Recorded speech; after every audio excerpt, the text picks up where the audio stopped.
2-1 ai ballottaggi nei 3 comuni veneti al voto, ribaltone rispetto al primo turno a Castelfranco e Monselice, che vanno al centro-sinistra, San Bonifacio al centro-destra.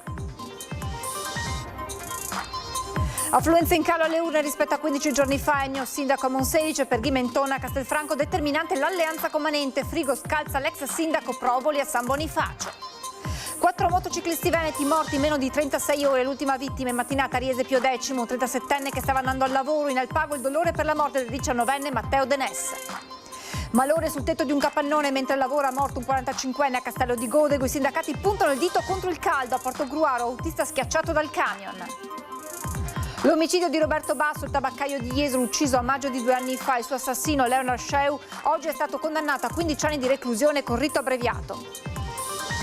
Il pestaggio del cittadino egiziano a Belluno, ripreso in un video dal branco, si è dimesso dall'assessore sociale Marco Dal Ponte, padre di uno dei ragazzi denunciati per l'aggressione. Meteo e di nuovo allerta gialla per l'intera giornata di domani, rischio temporali intensi in tutto l'Alto Bellunese.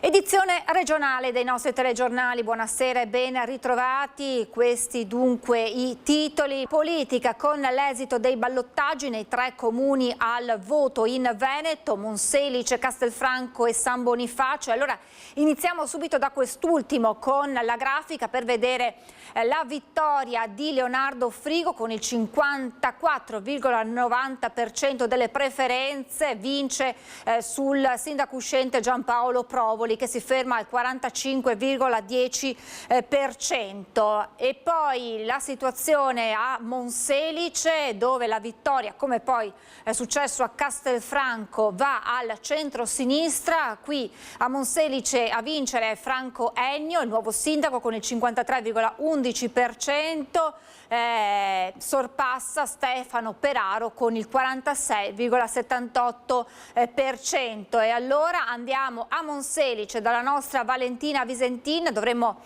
averle in collegamento, non ancora forse, chiedo notizie dalla regia. Valentina Visentin, che dovrebbe essere proprio con il neo sindaco, e insomma un risultato che è andato a ribaltare quanto successo al primo turno. Eccola qui, buonasera Valentina. Sì, buonasera Francesca, il sindaco sta arrivando, è andato un attimo nella sede elettorale perché tanti sono gli appuntamenti e i festeggiamenti che sono previsti questa sera a Monselice. Monselice che, come hai detto, ha visto l'elezione del nuovo sindaco Franco Ennio, candidato del centro-sinistra, il centro-sinistra che riconquista la città della Rocca dopo 27 anni di governo di centrodestra. Ha battuto lo sfidante Stefano Peraro che con il 53%, lo sfidante si è fermato al 46%, una vittoria netta già nel primo pomeriggio, dopo un'ora circa dall'inizio dello scrutinio. Già si sapeva appunto che la vittoria era di Franco Ennio, e quindi la prima cosa che ha fatto è andato dal suo sfidante per parlare e per insomma condividere con lui il risultato. Il sindaco sta arrivando proprio in questi istanti, è davvero molto impegnato. Questa sera alle 21 ci sarà una festa qui in piazza a Monselice, e nella sede elettorale, quando c'è arrivata la notizia della vittoria, c'era anche il consigliere regionale Andrea Michalizzi, quindi una vittoria che arriva grazie anche all'appoggio esterno del terzo candidato sindaco di Monselice, Fabio Conte, che si era fermato al 30%, e quindi al ballottaggio erano andati Franco Ennio, che ci ha raggiunto, ecco, proprio siamo in diretta con i telegiornali di Antena 3, una grande vittoria, una soddisfazione per il centro-sinistra che torna a governare Monselice. Direi proprio di sì, buonasera. È una soddisfazione enorme, è una soddisfazione che si legge negli occhi delle persone che sto incontrando da oggi pomeriggio, subito dopo i primi risultati provenienti dai seggi. È un entusiasmo che veramente carica molto, è una cosa bellissima, Ci saranno tanti consiglieri under 30? Sì, e questa è la cosa ulteriormente bella per Monselice. Avremo un consiglio giovane, c'è una ragazza di 19 anni, una ragazza in gambissima, quindi quello che andremo a fare lo faremo per loro, siamo coscienti di questo. Lei ha detto governerò insieme a tutta la città, quindi anche i cittadini saranno protagonisti. Senza ombra di dubbio. È il motore ed è il senso del nostro programma. Da subito noi abbiamo lanciato la proposta di una nuova Monselice, una Monselice partecipata, una Monselice che deve essere amministrata col contributo di tutti i cittadini attraverso il confronto di idee, di critiche anche e di suggerimenti. Grazie Sindaco, al neosindaco di Monselice Franco Ennio, buon lavoro. Grazie a voi. E la linea può tornare allo studio. Grazie a Valentina Visentin insieme a Federico Cibotto e grazie anche al neosindaco di Monselice. Allora, come detto, ribaltone rispetto al primo turno anche a Castelfranco Veneto, anche qui la vittoria del centro-sinistra. Vediamo la grafica. Maria Ghimenton è la nuova sindaca con il 50,81% delle preferenze, candidata del centro-sinistra che ha battuto Luca Pozzobon del centrodestra con il 49,19% dei voti. Allora la sindaca Ghimenton è insieme al nostro Mirko Cavallin con Edoardo Paris. Buonasera Mirko, buonasera alla sindaca. Buonasera Francesca, congratulazioni a Maria Ghimenton. Queste percentuali che tu davi risicate si traducono in 236 voti, metà circa rispetto all'esito di 5 anni fa. È stato uno spoglio, diciamo, al cardiopalma, perché Pozzobon è stato in vantaggio per 45 minuti, quasi un'ora, e poi lo scatto finale. Assolutamente sì, quindi c'è stata molta emozione in questo finale di gara elettorale. Siamo comunque contenti del risultato raggiunto, anche con seppure la perplessità derivante dal calo dell'affluenza. Questo è una cosa che ci deve assolutamente interrogare. 45,29% l'affluenza, circa 4 punti meno rispetto al primo turno. Allora partiamo da qui, che cosa fare per avvicinare i cittadini alla politica di Castelfranco? Sappiamo che avete anche una lista fatta di molti giovani. Abbiamo cercato già di iniziare la campagna elettorale con delle modalità comunicative diverse, quindi propositive e mai contro. Questa è stata la modalità che avevo imposto che avevo delineato come necessaria per una nuova politica, e ci credo molto, una politica delle idee, delle novità e quindi che si ponga in dialogo poi con la città. Le cose da fare ovviamente sono tante, magari ci rivediamo qui fra 100 giorni, che di solito è un traguardo, ma da cosa partire? E dobbiamo assolutamente partire da noi, cioè dal capire esattamente come ristrutturare la nostra squadra, capire come garantire anche l'inizio del percorso con tutti quelli che sono i componenti della giunta e delle varie commissioni, quindi dobbiamo un attimo vederci e guardarci negli occhi e capire insieme come iniziare questo percorso, partendo da quelle che erano state comunque le nostre priorità, che erano quelle sia del verde, dell'ospedale, tante priorità che ci hanno chiesto di mettere come in prima linea anche i cittadini di Castelfranco. E intanto c'è tempo questa sera per festeggiare in questa bella serata. Grazie alla sindaca Maria Ghimenton. A te Francesca, buona serata. Grazie. Grazie Mirko Cavallini, grazie alla sindaca Ghimenton. Noi ascoltiamo l'intervista che Mirko ha raccolto poco fa con lo sconfitto Luca Pozzobon. Noi abbiamo lavorato duramente, ci abbiamo creduto fino alla fine, anzi eravamo convinti di riuscirci fa un po' male aver perso di pochi voti, questo sicuramente. Noi siamo cresciuti dal primo turno al secondo turno di parecchi voti, siamo passati a 8.000, abbiamo almeno 1.500, adesso il numero esatto non lo so, ma si è visto chiaramente lo spostamento dell'elettorato di Manente verso la Ghimenton. L'affluenza è rimasta tale quale, anzi si è ridotta di un 5%, siamo passati dal 50 al 45%, sì, assolutamente. Ora che i dati sono ufficiali, rivedrebbe qualcosa dalla campagna elettorale? Ma noi abbiamo tenuto i toni giusti, secondo me, siamo stati corretti, non abbiamo insultato nessuno, non vedo altre cose che avremmo potuto fare. Che tipo di opposizione avete in mente? Noi abbiamo intenzione di fare un'opposizione costruttiva, perché stimiamo la Maria Ghimenton, poi bisogna vedere il resto della squadra perché sarà composta da tanti tipi di forze, sia di AVS sostanzialmente, del PD e di Manente, per cui bisogna capire un secondo come sarà la situazione.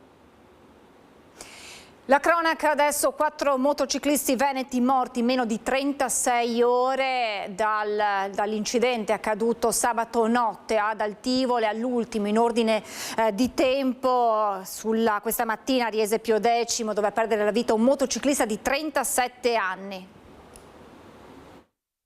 Stefano Minella stava andando al lavoro in sella alla sua moto quando, a una manciata di metri di distanza dall'azienda dove era occupato, la Tecnoproject di Via del Lavoro a Riese Pio X, è morto.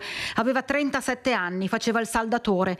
Tutto è accaduto in pochi secondi. Il furgone che lo precedeva stava per svoltare a sinistra quando Minella, non accorgendosi della manovra del conducente, ha tentato il sorpasso che gli è stato fatale. Un impatto tremendo. I sanitari hanno lavorato per più di mezz'ora nel tentativo di rianimarlo, ma purtroppo non c'è stato nulla da fare, come ci racconta Giacobbe Torresan, dipendente di una delle aziende lungo la via della tragedia e volontario del SUEM 118 di Pieve del Grappa, la prima persona corsa in soccorso di Stefano Minella. Appena arrivato ho visto questo ragazzo che era a terra in una pozza di sangue e ci siamo messi in contatto subito con la centrale SUEM di Treviso e ci hanno guidato in videoconferenza e abbiamo iniziato subito le manovre di rianimazione cardiopolmonare. Torresan aveva con sé un defibrillatore di cui è dotata l'azienda per cui lavora e ha provato il tutto per salvare il 37enne. Noi abbiamo fatto tutto il possibile, in modo però le cose a volte non vanno come vogliamo. Sul luogo del sinistro anche l'elisoccorso, oltre all'ambulanza, per i rilievi la polizia locale in supporto i carabinieri. Una corsia della strada è rimasta chiusa per ore per le operazioni di messa in sicurezza e sgombero dei mezzi.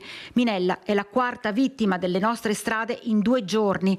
Da una quindicina d'anni si era trasferito da Salerno a Casella d'Asolo, dove viveva con la fidanzata. Sul luogo della tragedia sono arrivati i familiari e gli amici, distrutti da un dolore che non si può raccontare.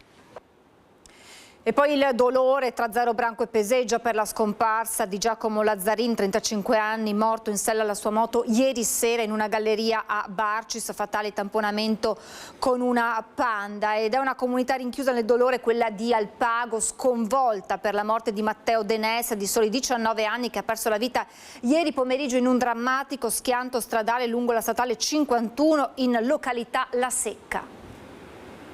Una domenica pomeriggio trasformata in tragedia. Sono da poco passate le 4 quando la statale 51 fra Santa Croce del Lago e il bivio per Farra d'Alpago diventa il mesto teatro dell'ennesimo violento impatto tra una moto e un'automobile. In sella alla prima c'è Matteo Denès, 19 anni appena, residente a Cornei. Il giovane stava percorrendo la statale in direzione Farra quando, per cause ancora in fase di accertamento, avrebbe perso il controllo della sua moto finita sulla carreggiata opposta in prossimità di una semicurva, mentre sopraggiungeva un automobilista che non è riuscito ad evitare lo scontro. L'allarme è immediato e a chiamare i soccorsi sono gli amici che viaggiavano con Matteo. Arrivano i vigili del fuoco, i sanitari del SUEM e l'elicottero Leone decollato da Treviso. I medici tentano a lungo di rianimare il ragazzo, ma le ferite riportate nella collisione sono troppo gravi e per il 19enne non c'è nulla da fare. La statale viene chiusa in entrambe le direzioni per consentire i soccorsi e i rilievi della Polizia Stradale di Belluno, chiamata ora a chiarire l'esatta dinamica dello scontro. Lievi invece le conseguenze per l'automobilista coinvolto. La notizia della morte di Matteo Denès si diffonde rapidamente in tutto l'Alpago. Studente del liceo artistico di Vittorio Veneto, aveva appena concluso il suo percorso scolastico e dal 18 giugno avrebbe affrontato l'esame di maturità. Sconvolto il sindaco Alberto Peterle.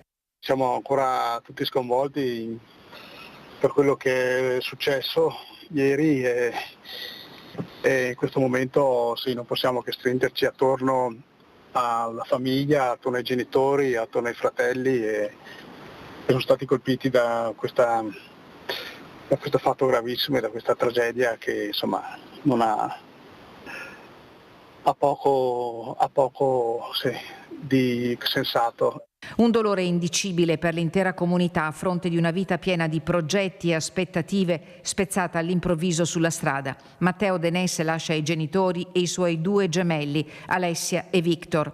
A loro il pensiero del primo cittadino di Alpago. Adesso secondo me è il momento del dolore e del rispetto, poi capiremo effettivamente, perché quel tratto di strada non è la prima volta che purtroppo ci fa riflettere, insomma, su questi episodi. E dramma ad Abano Terme, un anziano è deceduto dopo essere stato investito da un'auto, sempre nel fine settimana. Grande camminatore, dai 15.000 ai 20.000 passi al giorno da quando è andato in pensione per cercare di stare più in forma possibile. E purtroppo questa è stata anche la più sua grande disgrazia. La camminata è quello che l'ha portato via. Strappato alla sua famiglia mentre faceva la sua immancabile passeggiata mattutina. Il dolore di Alessandro, Andrea e Catiuscia, i figli di Carlo Alibardi, 83enne, storico commerciante di Abano Terme, morto sabato sera in ospedale dopo essere stato investito da un'auto. L'incidente sabato mattina ad Abano in via Cesare Battisti, a pochi passi dal suo locale, un bar tabaccheria storico del comune. Alibardi stava attraversando sulle strisce pedonali quando è stato investito da una Toyota Yaris che stava svoltando a sinistra per entrare nel parcheggio. L'anziano è caduto a terra sbattendo violentemente la testa. Trasferito d'urgenza nel vicino ospedale termale, Alibardi è morto in tarda serata. Le sue condizioni erano parse fin da subito molto critiche. Sul posto la polizia locale ha ricostruito la dinamica del drammatico incidente. La sua famiglia era molto conosciuta ad Abano. L'83enne lascia nel dolore la moglie e i 3 figli che ricordano così il papà, grande appassionato di pesca e giocatore di carte. Ogni mattina giocava a briscola. Una grande tempra, un grande lavoratore, onesto, ci ha sempre insegnato l'onestà che è una delle sue grandi doti e lascia un vuoto, penso, a tutta la comunità, vedendo tutte le mail e le chiamate da parte di tutte le persone e anzi voglio ringraziare tutti perché ci sono molto vicini. I funerali di Carlo Alibardi non sono ancora stati fissati, si attende il nulla osta alla restituzione della salma alla famiglia. Anche il sindaco di Abano Federico Barbierato ha espresso la sua vicinanza alla moglie e ai figli di Alibardi. Rappresentava un pezzo di economia aponense storica, uno dei primi bar ad avere la concessione dei monopoli, e la vicinanza va a tutta la famiglia, persona che conosciamo bene tutti ad Abano Terme, impegnata, famiglia di lavoratori. È un lutto veramente ancora di cui ci stiamo chiedendo naturalmente perché, ed è una mancanza che si sentirà. Stava lavorando nel cantiere di via Asiago a Castello di Godego. Intorno alle 11 del mattino il malore fatale che gli è costato la vita mentre era sopra al tetto di un capannone in costruzione. La vittima è Gheorghe Alexandrescu, 45 anni, dipendente della Gallinaro Costruzioni, residente con la famiglia a Campo San Martino nel Padovano. Secondo le prime ricostruzioni l'uomo sarebbe stato colpito da un improvviso malore, probabilmente un infarto. L'allarme è stato lanciato dai colleghi che lo hanno trovato a terra privo di sensi e hanno immediatamente avviato le manovre di soccorso. Sul posto medico infermieri del SUEM che hanno tentato a lungo di rianimarlo anche con l'ausilio del defibrillatore. Ogni sforzo però si è rivelato vano. Cordoglio dalla CGIL di Treviso che richiama l'attenzione sull'importanza della tutela della salute e della sicurezza nei luoghi di lavoro, soprattutto nei settori caratterizzati da elevato impegno fisico e dall'esposizione alle condizioni climatiche. A Portogruaro invece un uomo di 44 anni residente in città è rimasto gravemente ferito al bacino, schiacciato dal mezzo pesante che lui stesso stava conducendo. L'episodio è avvenuto intorno alle 14 all'interno di un'azienda locale specializzata nella commercializzazione di prodotti petroliferi. Attualmente il 44enne si trova ricoverato all'ospedale All'Angelo di Mestre. L'omicidio di Roberto Basso, il tabaccaio di Jesolo ucciso a maggio di 2 anni fa, il suo assassino Leonard Sceu oggi è stato condannato a 15 anni di reclusione con rito abbreviato. Il PM aveva avanzato una richiesta di 16 anni di carcere e il giudice ha condannato lo Sceu alla pena di anni 15 di reclusione. Questa è la sentenza con cui si chiude il procedimento per l'omicidio di Roberto Basso, il tabaccaio 64enne di Jesolo, ucciso nella notte tra il 5 e il 6 maggio 2024 all'interno della sua abitazione di via Antiche Mura da Leonard Sceu, pizzaiolo di origine albanesi di 36 anni, reo confesso dell'assassinio del commerciante durante un tentativo di furto. Il processo si è celebrato con rito abbreviato, formula richiesta dal difensore dell'imputato, l'avvocato Mauro Serpico. Un risultato che professionalmente ci lascia chiaramente soddisfatti per il lavoro eseguito. Riteniamo che la pena sia equa e congrua rispetto alla personalità, soprattutto dello Sceu, che è un soggetto assolutamente incensurato, che è la prima volta che ha delle vicissitudini di carattere giudiziario.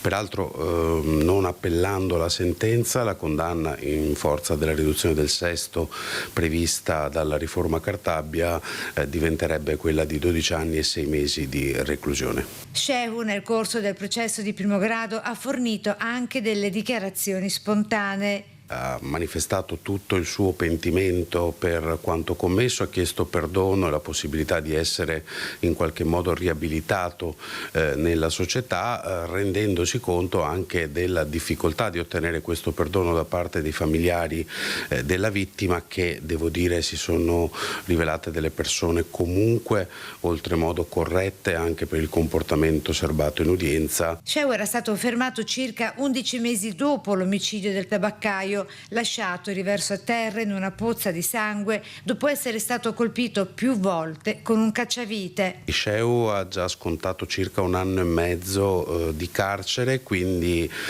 non appellando, ribadisco, la pena diventerebbe quella di 12 anni e mezzo e considerate le liberazioni anticipate, la pena finale effettiva da scontare sarà intorno ai 9 anni e mezzo. Questo vuol dire che tra 3-4 anni lo Sceu potrà iniziare a beneficiare di misure alternative alla detenzione, permessi premio e quant'altro. L'assessore di Belluno, Marco Dal Ponte, ha rassegnato le sue dimissioni dalla Giunta De Pellegrin. La decisione ufficializzata questa mattina con una lettera consegnata nelle mani del sindaco. La Giunta Comunale di Belluno perde un altro importante anello della catena di comando del sindaco Oscar De Pellegrin. Marco Dal Ponte ha rimesso nelle mani del primo cittadino le sue deleghe al sociale, rapporti con le associazioni, politiche per la famiglia e frazioni. È lo stesso Dal Ponte, in una breve nota inviata alla stampa, a chiarire che la decisione non deriva in alcun modo dal suo operato amministrativo, che conta importanti punti fermi, dalla Carta Sociale delle Alpi alla Festa del Volontariato, alla formazione di personale anche scolastico per affrontare il tema del disagio giovanile. L'incipit della comunicazione di Dal Ponte non lascia spazio a interpretazioni. L'ex assessore ha scelto di fare un passo indietro a una settimana dalla notizia del coinvolgimento del figlio maggiorenne nel pestaggio di gruppo di un 46enne egiziano, filmato e poi diffuso via WhatsApp. Ritengo di aver svolto il mio operato sempre con impegno, serietà e con autentico spirito di servizio, nel pieno rispetto delle istituzioni, scrive Dal Ponte, che precisa come la sua decisione sia stata dettata esclusivamente dalla volontà di evitare che situazioni estranee all'attività amministrativa possano essere oggetto di strumentalizzazioni o arrecare imbarazzo e difficoltà al lavoro di questa amministrazione, che, dice, rispetto profondamente e di cui mi sono sentito pienamente parte per 4 anni. Ritengo, conclude l'ex assessore al sociale, che il sereno coinvolgimento dell'attività amministrativa e il rispetto che nutro per il sindaco, la giunta e i consiglieri comunali di maggioranza e di opposizione debbano venire prima di ogni altra considerazione. Interpellato, il sindaco ha fatto sapere attraverso la sua portavoce che al momento non intende commentare la decisione di Dal Ponte, tanto più che non è nemmeno detto che non ci sia spazio per un rinnovo della fiducia. Afferma di comprendere la decisione assunta per evitare commenti in ambito politico, come scritto dallo stesso Dal Ponte, la capogruppo di Insieme per Belluno Bene Comune Lucia Olivotto. Antivirus, torna a casa il medico sudafricano in quarantena dopo aver avuto un breve contatto su un volo KLM con una donna olandese morta per il virus e moglie del paziente zero, che era stata una passeggera della nave da crociera interessata dal focolaio epidemico. Ad annunciarlo il presidente della regione Alberto Stefani. Scatta l'allerta gialla per rischio temporali sull'Alto Bellunese. Il centro funzionale decentrato della Protezione Civile del Veneto ha attivato il livello di attenzione per le aree delle Dolomiti orientali e occidentali con validità per intera giornata di domani. La decisione è stata presa in considerazione dell'evoluzione meteorologica prevista nelle prossime ore. Già da questo pomeriggio sui rilievi si sono presentati rovesci e temporali a macchia di leopardo. Per domani invece il quadro atmosferico è previsto in netto peggioramento, con piogge temporali possibili anche su parte della pianura. Un'ultimissima notizia con le dimissioni da segretario regionale del PD di Andrea Martella. È davvero tutto, ora sigla e previsioni del tempo. Grazie per l'attenzione, buona serata.